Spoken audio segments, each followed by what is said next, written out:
Hello everyone, welcome back to my channel. ఇవాళ నేను చేస్తున్నాను పాలకూర పెసరపప్పు కర్రీ. ఇది చాలా క్విక్గా, ఈజీగా, తొందరగా అయిపోతుంది. ప్యాన్లో ఆయిల్ వేసి జీలకర్ర, ఆవాలు, ఆనియన్, పచ్చిమిర్చి వేసి వేయించుకోండి. ఆనియన్ చాలా వేగాల్సిన అవసరం లేదు, లైట్ పింకిష్ కలర్లో వస్తే చాలు. తర్వాత పసుపు, ఉప్పు వేసి వేయించండి. ఆనియన్ వేగిన తర్వాత సన్నగా తరిగిన పాలకూర నేను బాగా వాష్ చేసి పెట్టుకున్నాను. పాలకూర వేసి కలిపేసుకోండి. మనం ముందే ఒక కప్పులో వాటర్ వేసి పెసరపప్పు నానబెట్టి పెట్టుకోవాలి.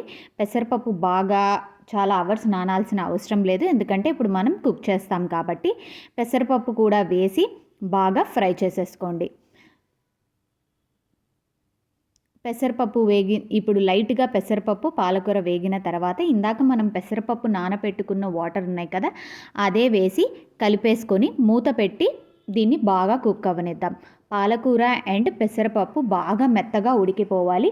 మూత తీసి మధ్య మధ్యలో కలుపుకుంటూ ఉండండి. ఒకవేళ వాటర్ ఇంకిపోతే మీకు కావాలి అనిపిస్తే వాటర్ కూడా యాడ్ చేసేసుకోవచ్చు.